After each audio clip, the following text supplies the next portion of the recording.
Morning, morning.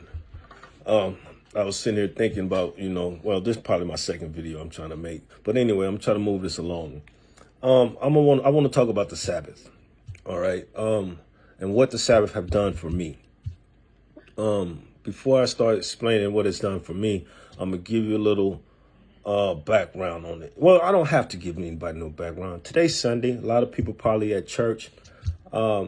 Some might have went to the clubs yesterday, then went to church. Some might have did a whole lot of things yesterday, then went to church. But let me tell you what you did if you did any of that yesterday. And this is my opinion, and I'm going to speak my mind. And if heaven forgive me if I say anything that offend anybody, but this is what it is. The Sabbath is a day to keep everything in order, right? Everything in line, keep things in line, right? And that goes for people, and that goes to keep you in line with the higher power. And 2005, I'm going to stop this. 2005, I'm locked up. I'm doing some county time. I asked somebody for a soup, right? You're not supposed to exchange food items or anything like that. You purchase it. If you have the money, you don't, but you're not supposed to exchange food items because you can be exchanging for protection. You could be changing for sex. You could be changing for gambling purposes. You're just not supposed to do this when you're locked up, right? But we do it anyway. But anyway, so I asked the guy for a soup. I grabbed a book. It was a bookshelf right here. So I grabbed a pamphlet. So when I walk down, I can cover the soup before I take it to my cell. So I did so. Later that evening, when it was time to sell in, I grabbed the pamphlet. I overlooked the pamphlet. It's the Seventh-day Adventist pamphlet. Okay. I have always said, from that day I read that pamphlet, I had always said if I was to ever get into religion, then I would probably veer towards the Seventh-day Adventist because that's what I'm drawn more to. Even though I grew up as a child as a Christian, my grandmother was a Baptist. For me personally, I gravitate towards Seventh-day Adventist. If I was to go religion, but I have faith, so I don't believe it anyway.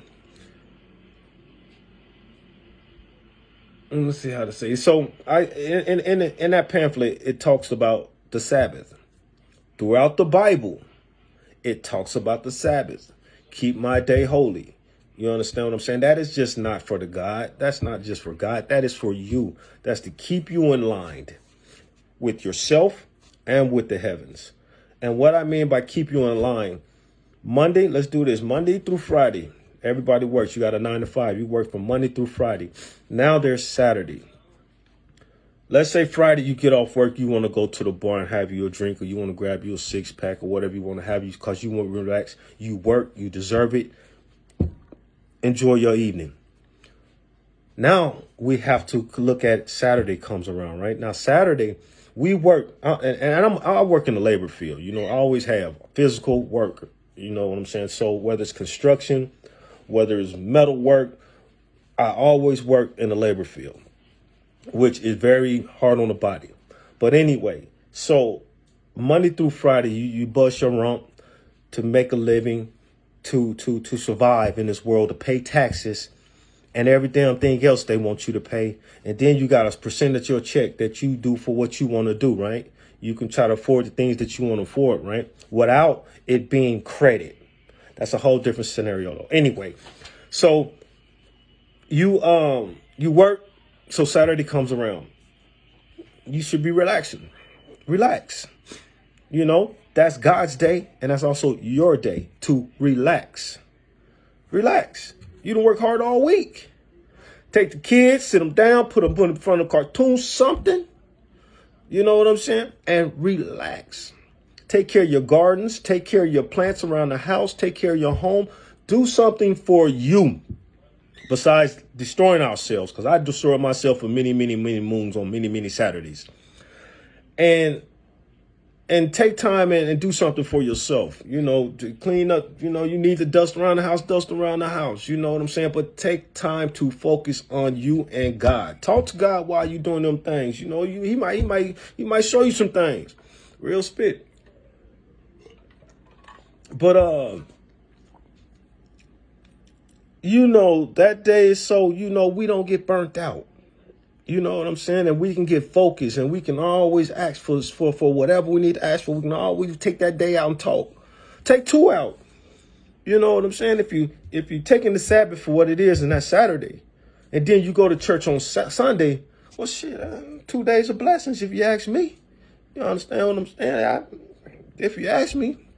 But so you go to church, and now you feel, you alert, you're aware, you giving true praises where praises are due. You respecting the God as God should be respected, and things might happen differently for your life. I don't know. I'm just my opinion. Like I said, there's nothing about me perfect, but when it comes to what I have done to change my life and what has helped me along the way, is that Sabbath. It's Sabbath. Keeping the Sabbath. Keeping that day holy for number 1 and number 2. You know what I'm saying? Let's connect. Let's reconnect to God. You understand what I'm saying? And that's something I never played with. I was always a street dude. You know what I'm saying? For a very long time. And that's why I never played with God. I wasn't ready, which is nonsense. You ready from the day you can understand. And we push it to the side, and we don't want to, I'm not ready, or man, we always ready. We always ready. He just waits. You know what I'm saying? He just waits. Now, being ready, you know what I'm saying? It's the cycle, my dude, the cycle. You know what I'm saying? The process of faith is a beast. You understand me? It's a beast. And it ain't for the weak-hearted. It is not for the weak-hearted. You go ahead and sit with the devil if you're weak-hearted. You understand what I'm saying? But them strong ones, they gonna stand next to the divine, to the God. You understand what I'm saying? The weak, plenty of them. But show the respect that he deserves. Show yourself a little bit something. You know what I'm saying? Relax. You know what I'm saying? And just take accountability and just of actions and God, and go for walks, man. I always say go for walks. I used to always walk all the time and just focus on God and what's going on in my life, and it helped me so much. Outside of not doing anything on Saturday and stuff like that, because if you can argue it, if anybody can tell me that I'm wrong, please tell me I'm wrong. But the Bible tells you, it states in the Bible, all throughout the Bible, keep my day holy. Keep my day holy. And that's the Sabbath, right? Right. So we need to stop playing ignorant to what's going on and what isn't going on. And like you say, it's the ways of the world, the wickedness of the world that we fall into. And we forget about, really what's happening and where we're trying to make our way back to. I'm not perfect, and I will say it over and over again. But what has helped me, along my journey, is keeping that day for him and I, and it helps. It helps a lot. So I know a lot of people at church, y'all, count your blessings and pray, and I wish everybody well. All right.